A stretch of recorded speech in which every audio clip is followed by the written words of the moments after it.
Glenavon has just lost 1-0 here to Loughgall in the Sports Direct Premiership. I'm with Niall Quinn. He has kindly agreed to speak to us. Niall, tell us about your injury situation. Well, I was unfortunate enough last sort of minute in the Glentoran game a few weeks back that I went to make a block and just overstretched it.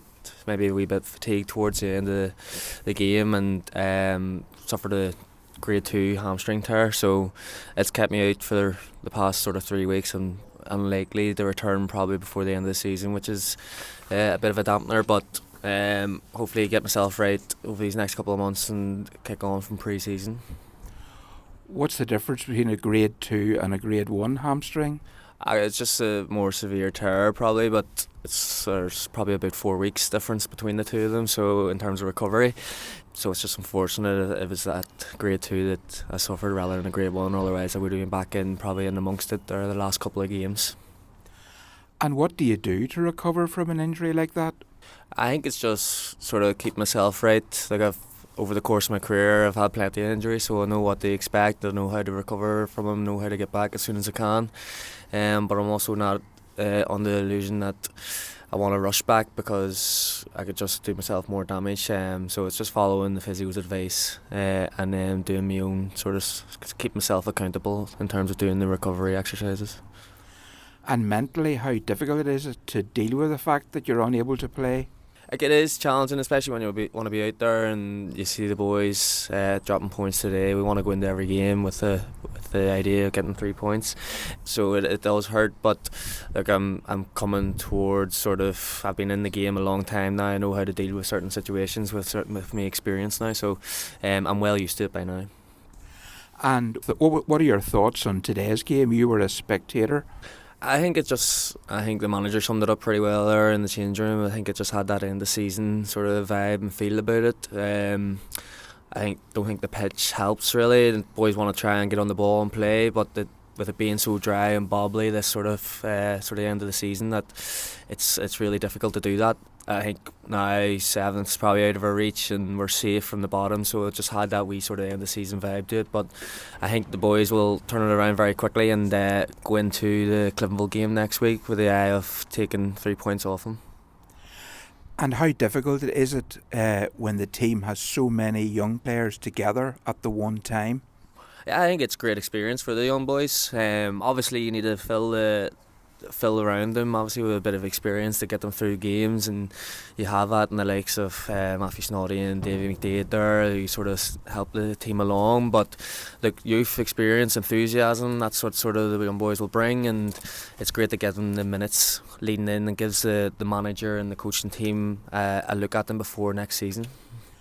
You've been training with many of these young lads. How impressed are you with them? Yeah, massively impressed. Like I've play with a lot of boys who have came through the youth systems, both at my last club and here at Glenavon, and they're really exciting. You've got the likes, obviously the ones who've played today, the likes of Ben Wilson, Chrissy Atherton, Paul McGovern, even wee James Heaney, and wee Maddie's been about it as well. It's great to see them. It's great to see them getting their chance, and hopefully they kick on now with a wee bit of experience of first team football that they sort of want more from it, and hopefully kick on, get a few more experiences before the end of the season. And how difficult is it for players in their teens to deal with the physical demands of playing at this level? Like, it is. I think the manager touched on it. Like, when you're young, you're not as physical as what you're playing out there against grown men who've been about the league, and the Irish league in itself is a very physical league, and I think people underestimate that there. So it is difficult for young lads coming in, and I think they realise that maybe today, where they got a wee bit of a more physical game against Loughgall, and I think the sooner they realise and they start maybe bulking up, taking care of the body, and then getting themselves in the right sort of shape for first team football, and the manager has no reason why not to play them in. So we're coming towards the end of the campaign. What's your reflection on the last 6-7 months? I think obviously change of manager was very difficult. I have a lot of time for Steve McDonald, but look, a change came about, and I think Paddy's came in. We had a real resurgence under Paddy, and I think the sort of games just before the split were challenging. We probably deserve to get more out of those games. We dropped points against Glentoran, being in such a good position. Probably deserve more points out of the Crusaders and the Larne game. So that was disappointing before the split, because we had a real chance of maybe breaking into the top 6 at one stage, considering where we were at the start of the year, and then sort of petered out, had a few disappointing results, and we couldn't even sort of have a go at 7th just with the results have been, which is disappointing. But look, I think for next year, looking forward, look, there's no reason why we can't improve, especially if we sign a couple of players in the summer and aim for that top 6. The Irish Cup, obviously we lost at Cliftonville in that tremendous game at Solitude. Was it a disappointment to go out so early in the competition? Yeah, it is. I think that was a game we played so well to in it, and I think that was the only disappointing thing, was another one of those occasions where the result didn't sort of, the performance merited a result and we didn't get it, and it was disappointing, but you can't sort of be bogged down on it. Just had to move on to the next game and focus on other competitions. But Clinville made it to the final, so who knows what could have happened with ourselves. But Clinville sort of deserved it in the end, so they did. So as the season winds towards a conclusion, what does a professional player do in between the end of the season and the start of pre-season?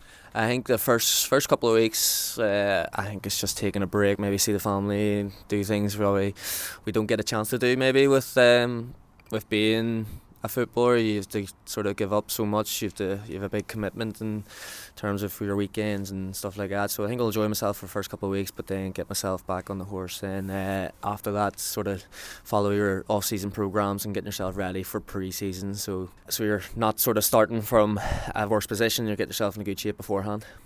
Obviously, you joined us 2 years ago from Linfield. How big a change, Niall, was it leaving a big city club like Linfield and joining a smaller provincial outfit like ours? I think it was a difficult transition at the start. Obviously, I was full-time at the time with Linfield, and then going back to full-time work as well as the part-time football then was a wee bit of a transition. The expectations probably at Linfield were very different to what they are here, but the club have a vision moving forward that they want to sort of be aiming up that sort of top end of the table, and hopefully I bring a wee bit of experience in terms of that there, and maybe next season could be it. We'll kick on, and hopefully I have that experience on my side to sort of get us through games.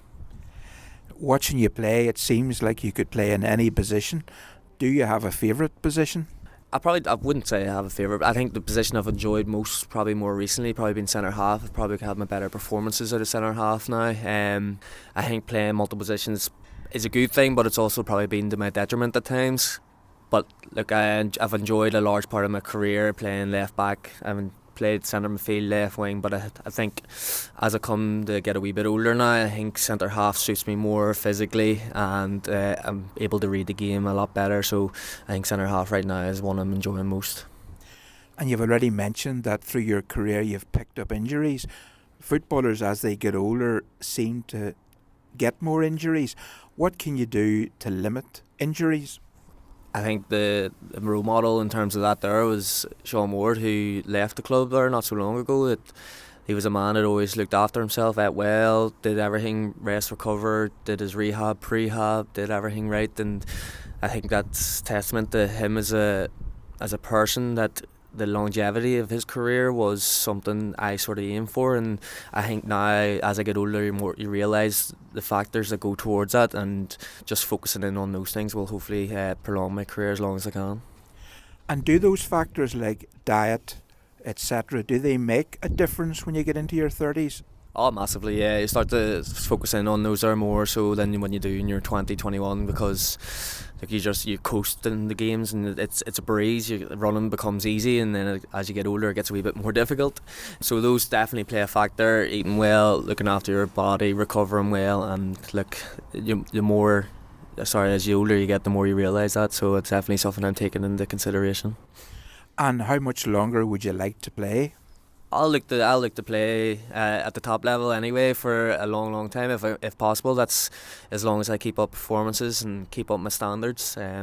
It's something I've always sort of prided myself on, is that I'm a sort of consistent player, and as long as I maintain those standards, look, I'm under no illusion that when my standards start to drop, I would know myself and hold myself accountable for that. But at the moment, I'd like to play as long as I can.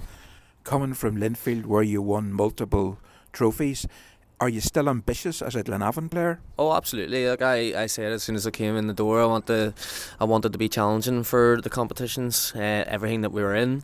I'm lucky enough I've played in some fantastic teams over the years, with some fantastic players, and we were very fortunate to win a lot of trophies. But it's something that came here with the illusion of Glenavon were always a side that when we came into cup competitions, they were always a real challenge. And like it was 2016, 2017 when they made two finals, and they won one against myself at Linfield. So look, they're looking forward to next year. Like I want to go into every competition looking to win it, and I'm under no illusion that yes, we might be in terms of the league a wee bit off, but in cup competitions they're one-off games. Anything can happen.